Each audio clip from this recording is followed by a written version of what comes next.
Hey there, welcome back to the show. You're listening to N21FM, a Pokemon podcast.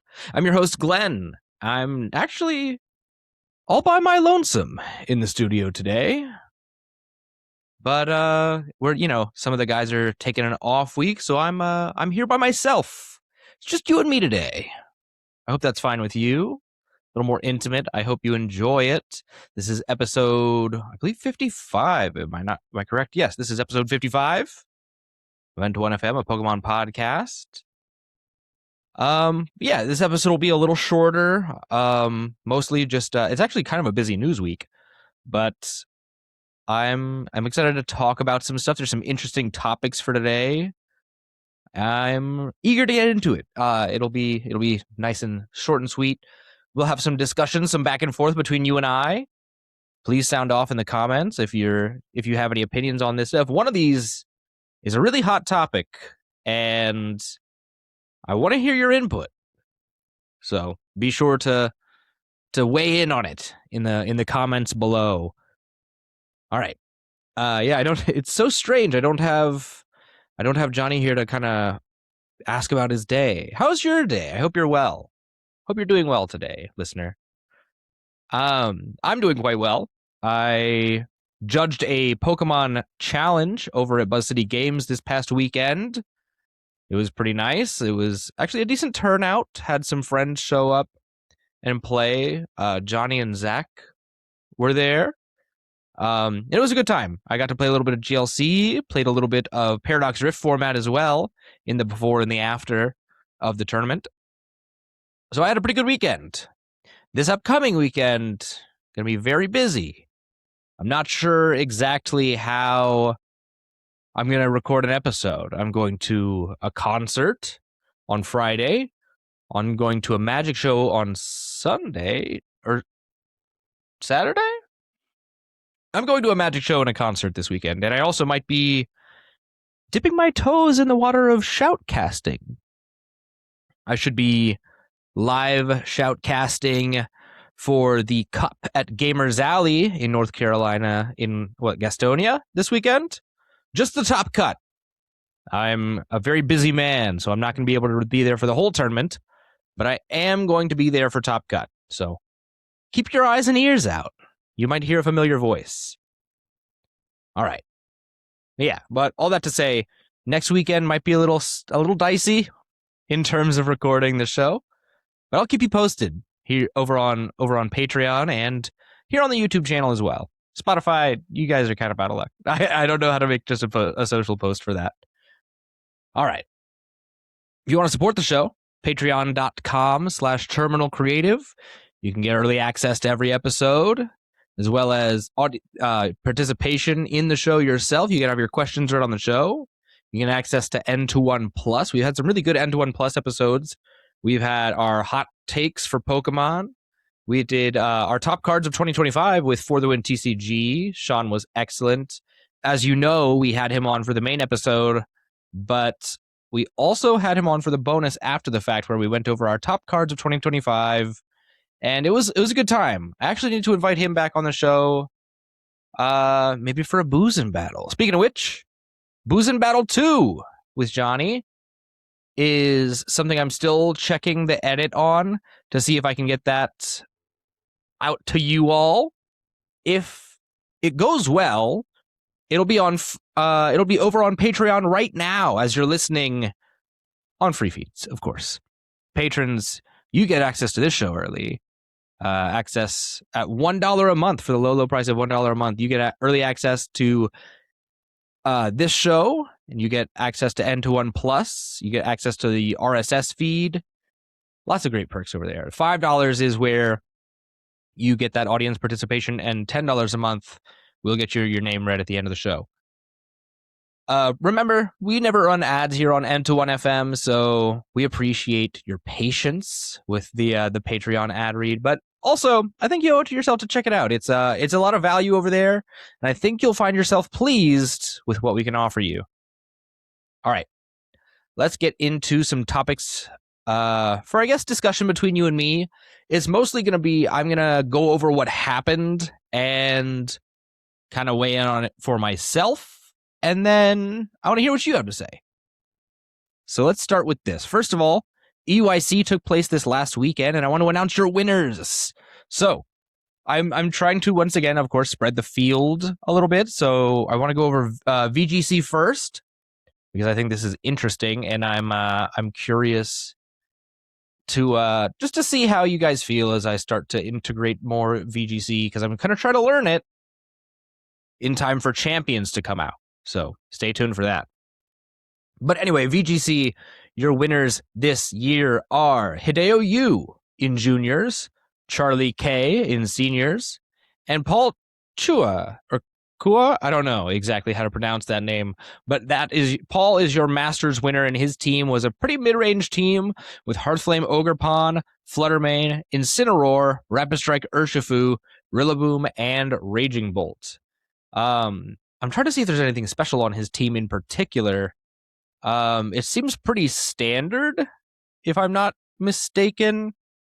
Yeah, this all seems fairly standard.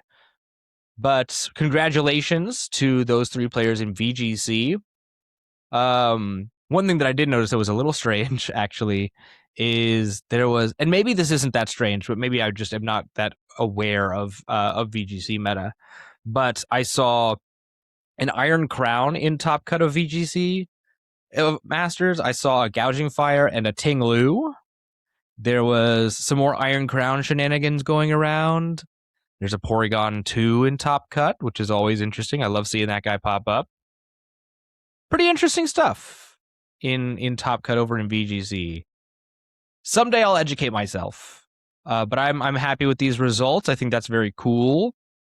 I don't have this is a I don't know that flag. Whoops. What is that? I'm going to look that up right now. What is that flag? PHL. I don't know. Not PHL Flagship Lounge. I'm so sorry, listeners. Oh, Philadelphia? That's not Philadelphia. Oh, Philippines. I should know this. Yeah. Paul is a Philippines player. Congratulations. Big ups. Oh, I wonder if he'll go on Juancho's new show. Shout out to Juancho's new show. He's got a podcast called, I think, Philippines Pokemon Podcast? PPP, if I'm not mistaken. But Juancho's a great dude, great friend of the show, so you should check him out. Check out his new show. I think you'll enjoy it. But yes, that is noteworthy. Moving over to TCG, this is something I'm able to weigh in on a little more. We've got, let's see, I have all the names written down right here. For juniors, your winner is Kutaro M.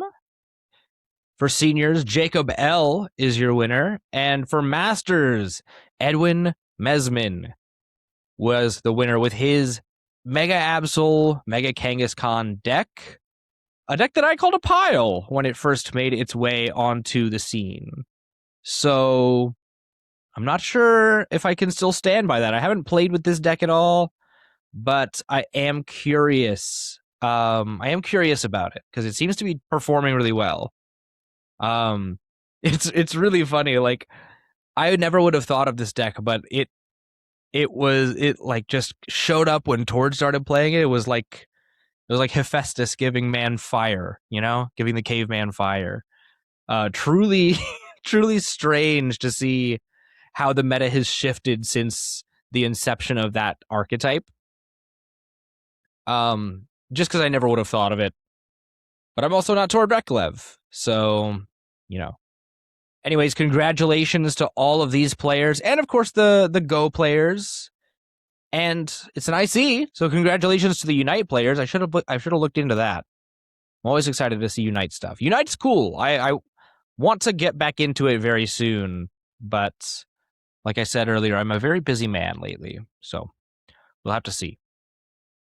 All right. Speaking of EUIC, there was actually a pretty dramatic Masters TCG finals, which spurred a lot of online controversy. Luckily, no one did anything wrong, but it's sparking debate again about prize cards as a mechanic. And this is kind of where I want to sit for a little bit and talk about this. So what happened is in Masters finals, gosh, um, there was a game, and actually Pokemon TCG tweeted about it. That there was a clip of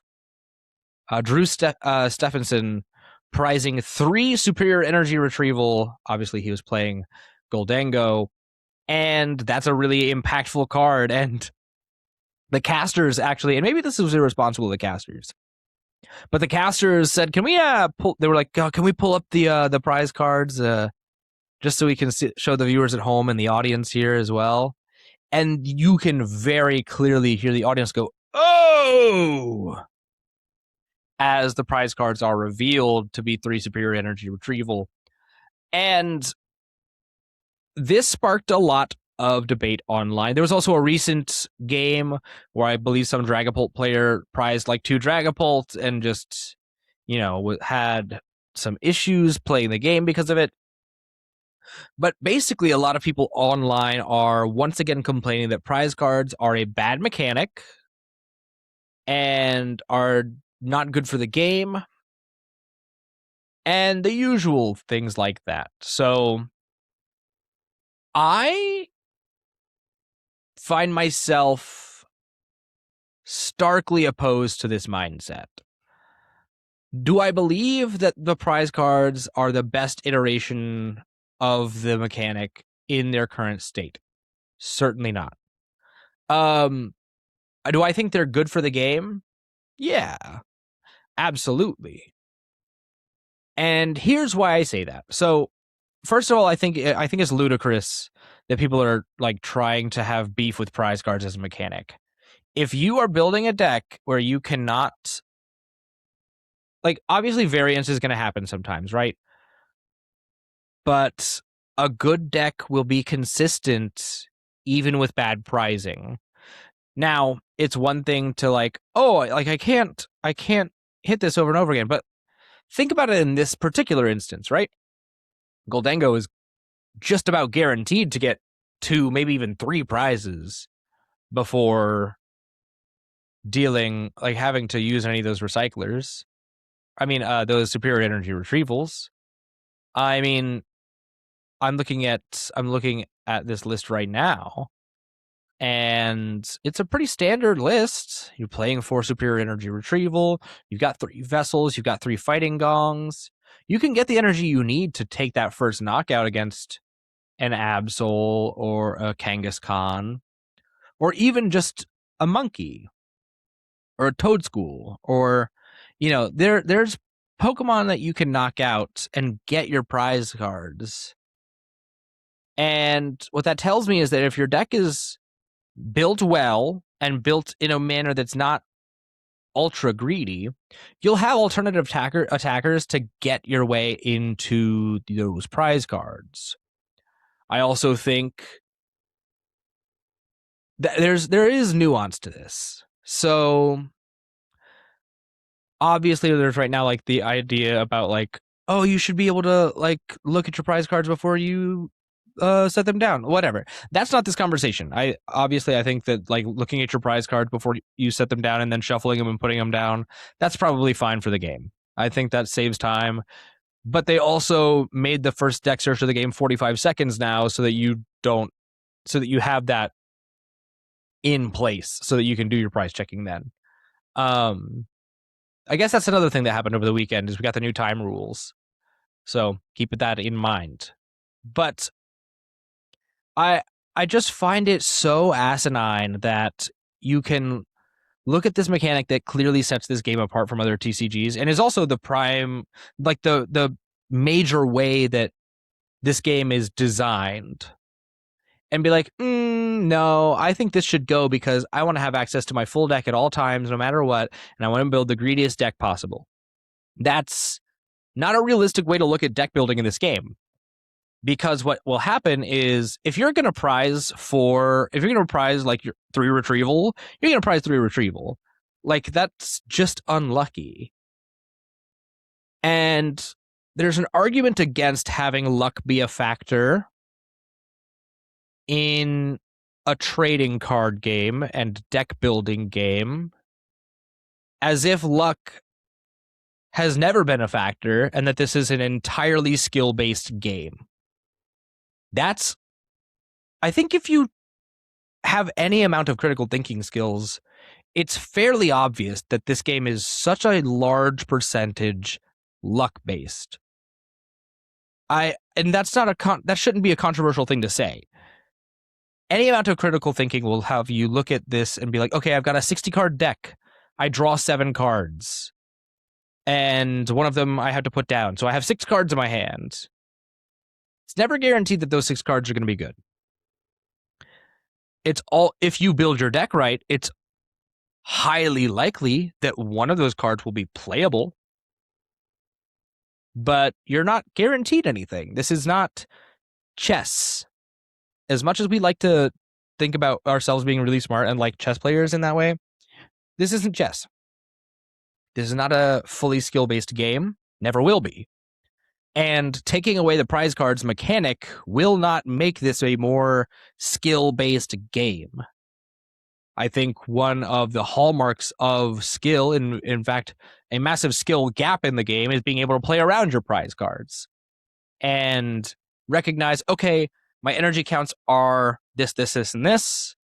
I've got this guy in the prizes. I know that I can take my prize map this way.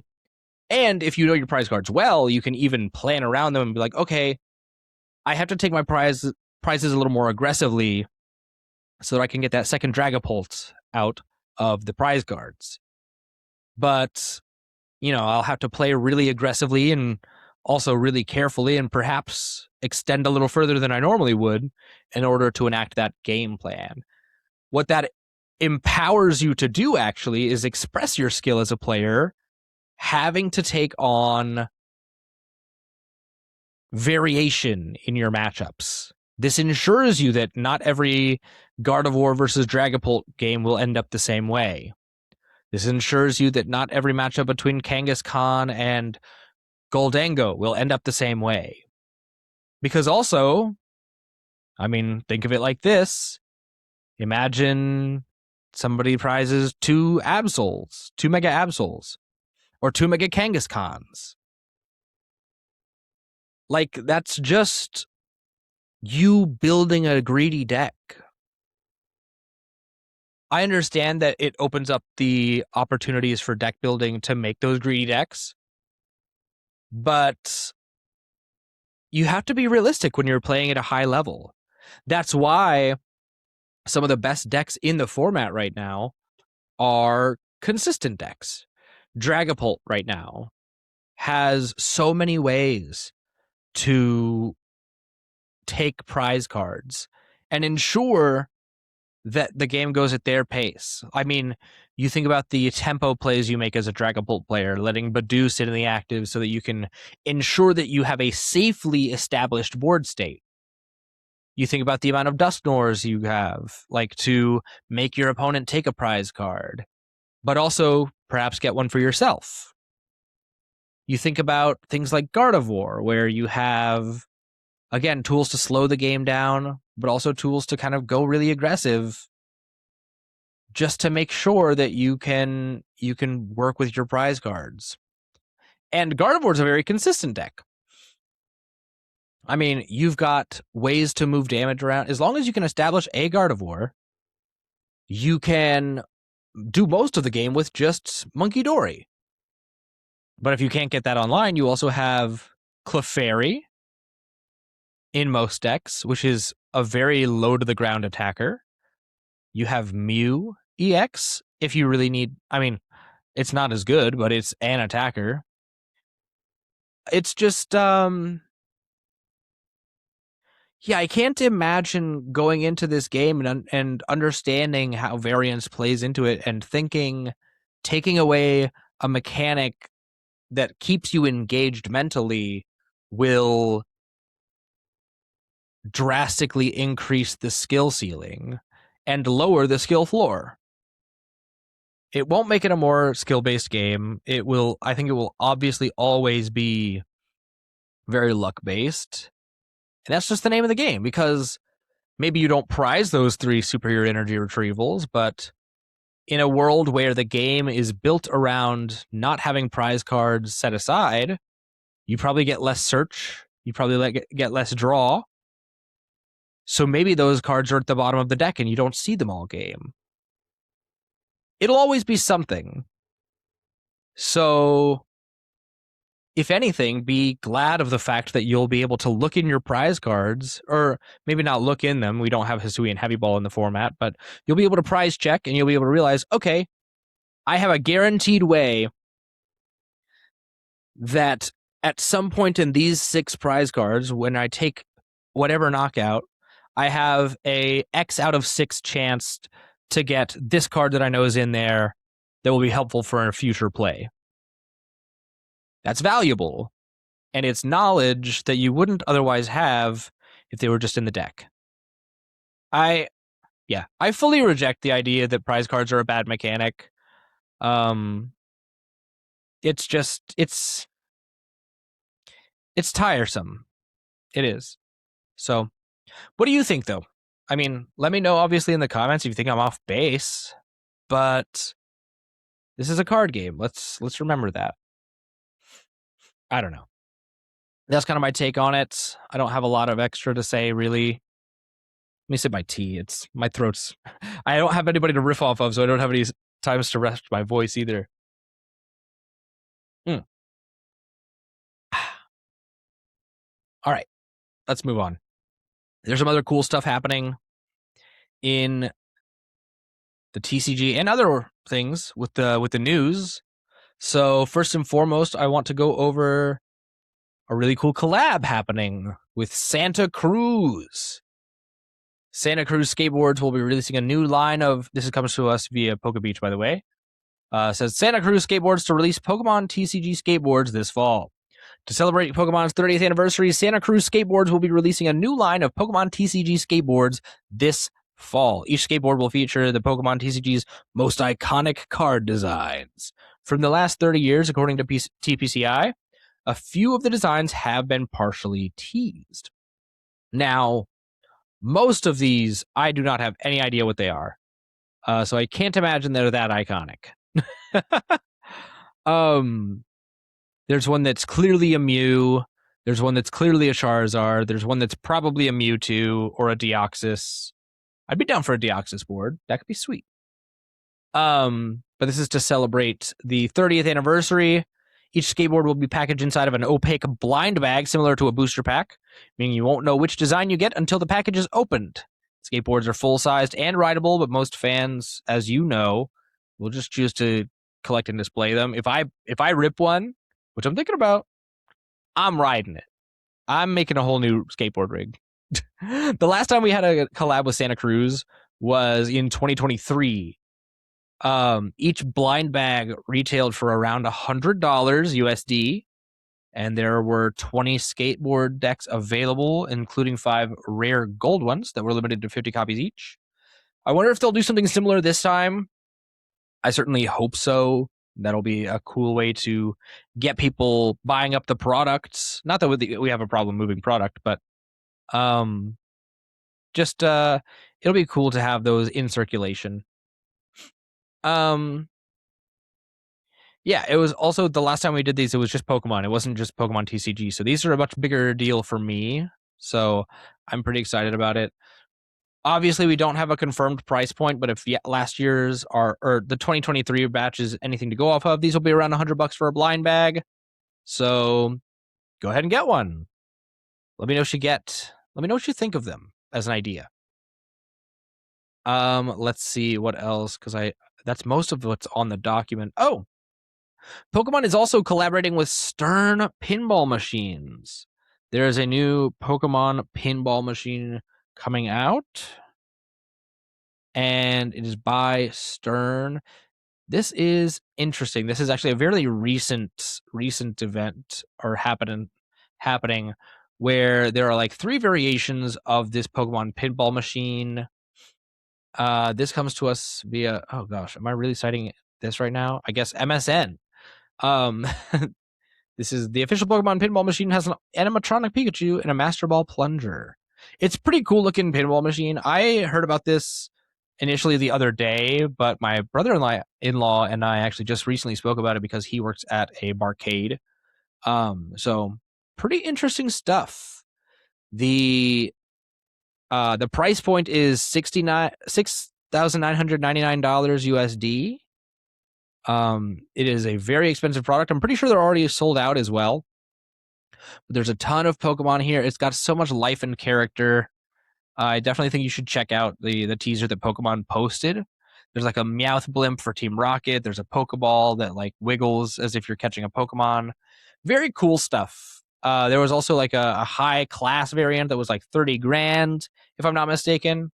But very cool new way. If you liked Pokemon Pinball on the video games, I mean, you're in luck. This is the real deal right here. Yes, there's like a pro, a premium, and a limited edition. Now the limited edition is already sold out. It's sold out before the trailer even finished dropping. You're not getting one of those, but they are really beautiful pinball machines. I love a pinball machine, and Stern is one of the best names in the game right now. So if you're interested, this would be really cool to have in like a den or a gaming room. But also check your local arcades. They might have them there. Let's see what else. Some more 30th anniversary stuff. There was some opening scene, quote unquote, golden Pokemon Center merchandise revealed for the 30th anniversary. This comes to us once again from Pokebeach. During the weekend celebrations at EUIC, TPCI previewed some merch for the 30th anniversary, which features the opening scene product line. This product line features the iconic Game Boy scene between Gengar and Nidoran. Nidorino, in like the gold and black pixelated look. It's pretty cool looking. I think this is obviously like very Gen 1 coded. It's very much for the old heads, but I think it looks good. It's very classy looking. I think if I would get anything, I think either the playmat, the double deck box, or the hat. I'm not rocking those sleeves anywhere, but these are pretty nice. So keep your eye out for those. I hope they make enough of them. I don't know. It would be cool to see more of. Just get that anniversary stuff circulating in the wild to see a lot of it. Let me know if you'll pick any of these up, because I know I'm gonna try to. I'm gonna try to pick up one of those Santa Cruz boards too. I'm trying to think. Oh yeah, the first partner illustration collections Wave 1 starter promos were revealed, where there were 9 cards revealed featuring Bulbasaur, Charmander, Squirtle, Turtwig, Chimchar, Piplup, Rowlet, Litten, and Popplio, respectively. They are the first series of like first partner Pokemon cards, but are getting their own little sets. They'll have their own product, which will allow you to collect them without having to break the bank, hopefully. So this is a really exciting way for them to distribute these cards, and I hope they'll continue to do this in the future years.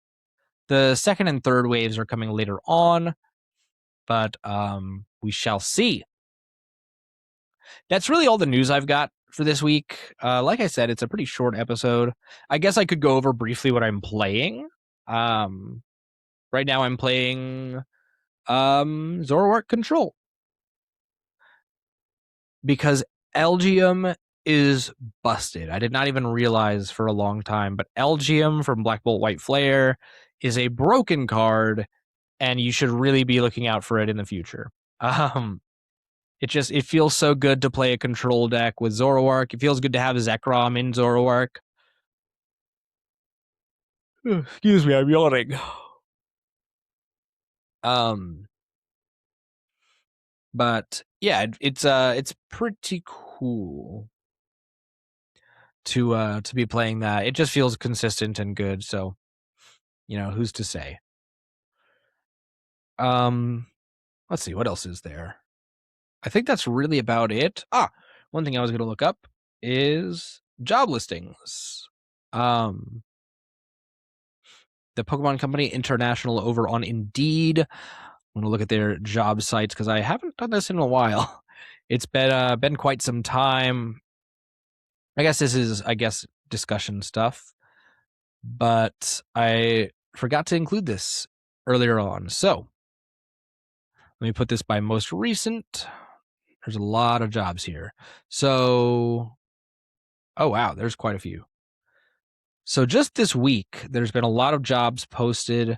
There's an associate market development manager, a back-end software development engineer, a senior community manager for esports and organized play, which means this is probably something for the what is this? For like organization. There's a travel and expense and corporate card program manager, which is interesting. A senior tax manager for transfer pricing, TCG sales manager, bilingual French and English, so this probably has to do with the French market.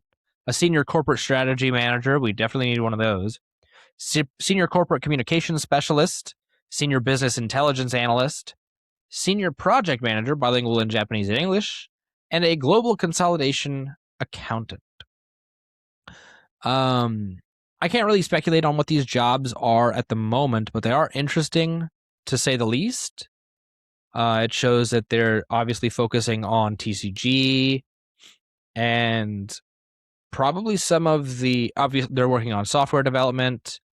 Because as you know, the Pokemon Company International does not create the Pokemon video games.